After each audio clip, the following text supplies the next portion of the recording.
स्वागत है आप सबका हमारे YouTube channel freedom fact study में। आज हम लोग पढ़ेंगे कक्षा 8 गणित अभ्यास 7D युगपत समीकरण भाग 2। ठीक है, इसका चौथा सवाल दिया हुआ हमारा, मीरा की आयु इस समय रीता की आयु की 4/5 है। ठीक है ना, 4 वर्ष पहले मीरा की आयु रीता की आयु की 3/4 थी। इस समय दोनों की वर्तमान आयु क्या है?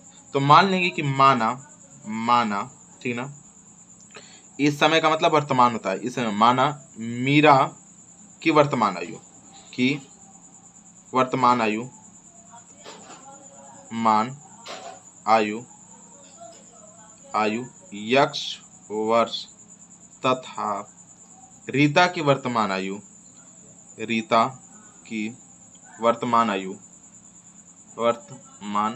ठीक है ना, आयु y वर्ष। ठीक है, y वर्ष है। ठीक है, इस बात को समझिए आप आगे।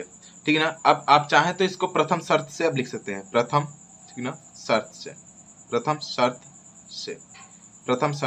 शर्त क्या बोल रहा है वो देखिए। बोल रहा है कि इस समय, ठीक है ना, प्रेजेंट टाइम में, मतलब ये हो गई हमारी मीरा और ये हो गई हमारी रीता। ठीक है, x हमारी क्या है? मीरा, और y हमारी क्या है? रीता। मतलब x वर्ष मीरा की आयु है, y वर्ष रीता की आयु। इस समय बोला है कि जो इस समय मीरा की आयु इस समय रीता की आयु की 4 गुनी है। जो रीता की उम्र है इससे ये 4/5 गुना है। इसका मतलब इसका में अगर हम लोग 4/5 का गुणा कर देते हैं तो ये क्या हो जाएगा? इक्वल हो जाएगा। बात समझ में आ रहा?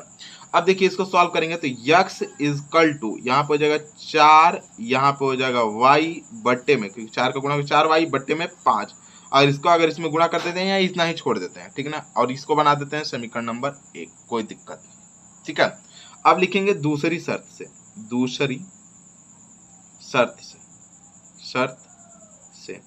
इसका गुणा करते हैं, फिर से हम लोग को भाग देना ही पड़ता है, इसलिए हमने इतना ही छोड़ दिया, क्योंकि एक पार्ट होना चाहिए। x की वैल्यू इतना है, इतना रख देंगे। ठीक है ना, इसलिए इसको इतना ही छोड़ते हैं। ठीक है, अब दूसरी शर्त में क्या बोल रहा है वो देखिए। 4 वर्ष पहले, अब देखिए ये हो गई हमारी मीरा और ये हो गई हमारी रीता।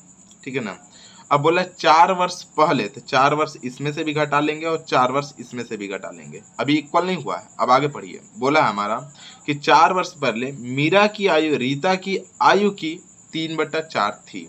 जो मीरा की आयु है रीता की आयु की 3/4 थी। इसका मतलब रीता की उम्र में अगर 3/4 कर देते हैं तो काम बन जाएगा, और ये तब जाके इक्वल हो जाएगा। ठीक है, तब जाके क्या हो जाएगा? हमारा इक्वल हो जाएगा। और उसके बाद अब देखिए, इसके बाद हम लोग इसको सॉल्व करेंगे। अब देखिए x - 4 इक्वल टू, इसका अगर हम लोग इसका तिर्यक मतलब गुणा कर देंगे, इस 3 का पहले गुणा कर लीजिए, या 4 का इसका तिर्यक गुणा कर लेते हैं इसका इसमें, यहाँ पर हो जाएगा 4।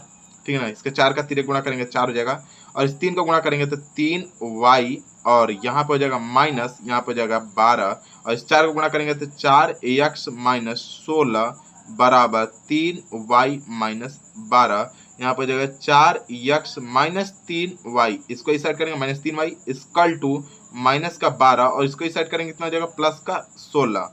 अब यहाँ पर जगह 4x - 3y equal two plus का 4। क्यों प्लस का 4? क्योंकि प्लस वाला ज्यादा है, तो समीकरण नंबर कितना हो जाएगा? ये हमारा 2 हो जाएगा। बात समझ में आ गया? अब ये बात लिखेंगे इस तरीके से हम लोग कि समीकरण 1 का मान समीकरण 2 में रखने पर, यहाँ पे लिख दीजिएगा समीकरण 1 का मान। ठीक है ना, 1 का मान, ठीक है ना, 1 का मान x बराबर, ये भी लिख सकते हैं, x बराबर 4/5 समीकरण 2 में रखने पर, समीकरण 2 में रखने पर। ठीक है ना, यहाँ पे लिख दीजिएगा रखने पर, ये चीज हम लोग रख देते हैं। अब समीकरण 2 हमारा जो दिया उसको लिखिए। यहाँ पे दिया 4x माइनस, यहाँ पे हो जाएगा 3y इक्वल टू, यहाँ पे हो जाएगा हमारा 4। ठीक है, अब यहाँ पे x की वैल्यू जो दिया वो लिखेंगे, मतलब 4 गुणे 4y, क्योंकि x की जगह पे इतना पूरा रख सकते हैं ये मार्ट, तो 4y बट्टे में कितना हो जाएगा हमारा 5, ये x की जगह पे रख दिया, माइनस यहाँ पे 3y इक्वल टू, यहाँ पे हो जाएगा हमारा 4। अब देखिए इसका गुणा कर लेंगे तो कितना हो जाएगा हमारा 16y बट्टे में हो जाएगा 5, माइनस यहाँ पे हो जाएगा 3y बट्टे में 1 रख लेंगे अपने सुविधा के लिए, और ये हो जाएगा 4। अभी दोनों का हार लेंगे, एलसीएम ले लेते हैं 5 और 1 का, तो कितना हो जाएगा हमारा 5 हो जाएगा, ये बात समझिएगा। और यहाँ पे हो जाएगा 16y माइनस, इस 5 का अगर 3 में गुणा करेंगे कितना हो जाएगा 15y क्योंकि 15 गुणा हो जाएगा 5 एकम 5 और 5 नहीं 15 वाई इक्वल टू यहाँ पे हो जाएगा हमारा कितना 4। इसका 3 गुणा हो जाएगा 4 बचे 20 हो जाएगा और 16 में से 15 निकालेंगे तो सिर्फ बचेगा वाई, क्योंकि 16 में से 15 गया तो 1 बचेगा और वाई बचेगा सिर्फ। तो 5 चौक कितना हो जाएगा इसका 3 गुणा 20 और ये हो जाएगा वर्ष। मतलब आप इस बात को समझ सकते हैं कि वाई हम लोग किसको मारे थे, रीता को माने थे। तो इसका मतलब रीता की आयु कितनी हो जाएगी हमारी 20 वर्ष, ठीक है ना। और यहाँ पे मीरा की आयु कितनी हो जाएगी हमारी, मीरा की आयु अभी निकालेंगे तो y का मान y बराबर 20 समीकरण 1 में रख दीजिए डायरेक्टली, 1 में रखने पर रख देते हैं हम लोग।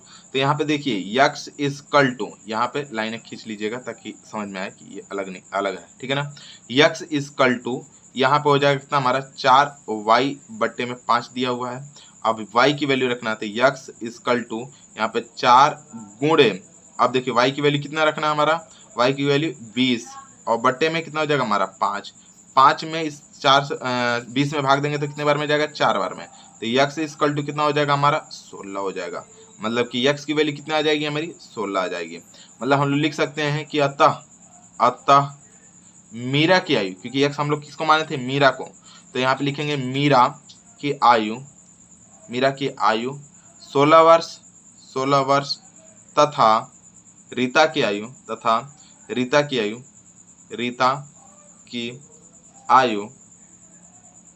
20 वर्ष है, ठीक है ना।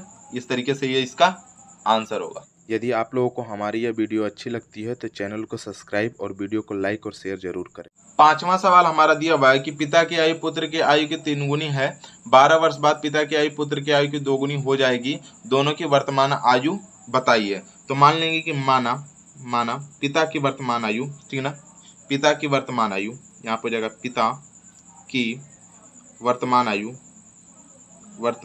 ठीक है ना,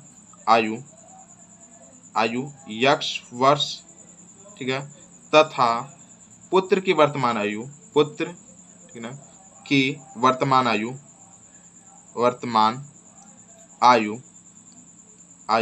y वर्ष है, ठीक है। दोनों एक चीज हो गया एक लाइन में। अब लिख देंगे यहाँ पे प्रथम शर्त से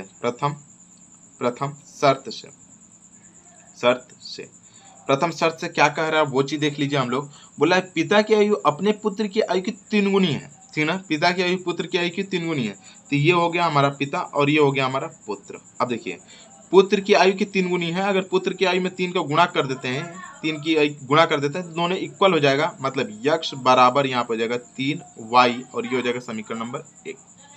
अब दूसरी शर्त से यहाँ पे लिखेंगे दूसरी, यहाँ पे हो जाएगा दूसरी शर्त से। अब दूसरी शर्त में क्या बोल रहा है हमारा, यहाँ पे पहले लिख लीजिएगा ये पिता हो जाएंगे और ये हो जाएगा पुत्र। अब दोनों में आगे पढ़िए 12 वर्ष बाद, तो 12 वर्ष बाद का मतलब 12 का इसमें भी जोड़ेंगे और 12 इसमें भी जोड़ेंगे। 12 वर्ष बाद होता क्या, वो देखिए अपने पुत्र की आयु का 2 गुना रह जाता है, अपने पुत्र की आयु 2 गुना रहता है। अगर इसमें 2 का गुणा कर देते हैं पुत्र में तो दोनों क्या हो जाएंगे इक्वल, मतलब इस तरीके से इक्वल हो जाएगा। बात समझ में आ गया। अब देखिए x प्लस यहाँ पे हो जाएगा हमारा 12 इक्वल टू 2 का गुणा करेंगे 2y और प्लस यहाँ पे हो जाएगा हमारा 24, क्योंकि 12 में 2 का गुणा करेंगे तो 24। यहाँ पे हो जाएगा x प्लस यहाँ पे हो जाएगा 12 इक्वल टू 2y और यहाँ पे हो जाएगा हमारा कितना सेम हो गया, इधर करना चाहिए। चलिए एक बार और लिख लेते हैं 2 यहाँ पे हो जाएगा 24, इसको इस साइड करेंगे मतलब x माइनस यहाँ पे हो जाएगा 2y इक्वल टू यहाँ पे हो जाएगा 24 माइनस 12। अब इसको सॉल्व करेंगे तो x minus 2y equal to यहाँ पे हो जाएगा हमारा 12 और ये हो जाएगा समीकरण नंबर 2। यहाँ ये एक ही लाइन को 2 बार लिख दिए हैं, ये और ये में, ठीक है ना, यहीं पे हमको घटा लेना चाहिए था। तो इस बात को ध्यान रखिएगा यहाँ पे थोड़ा सा, ठीक है ना, एक ही चीज को 2 बार लिख दिए हैं, ठीक है। ये हो गया हमारा समीकरण नंबर 2। अब लिखेंगे समीकरण 1 का मान, ठीक है ना, समीकरण 1 का मान, ठीक है ना, x बराबर 3y समीकरण 2 में रखने पर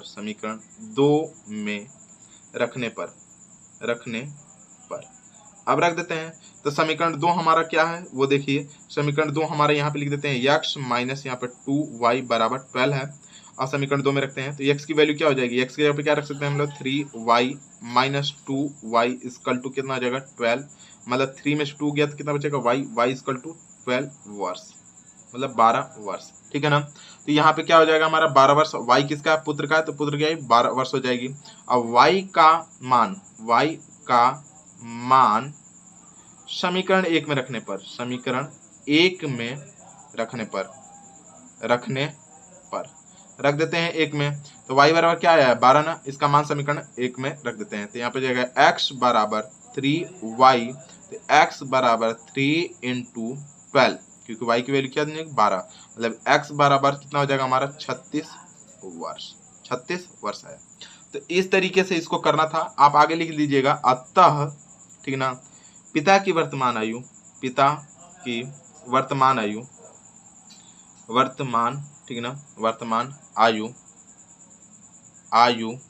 यहाँ पे कितना हो जाएगा 36 वर्ष, तथा पुत्र की वर्तमान आयु, तथा यहाँ पे हो जाएगा पुत्र की वर्तमान आयु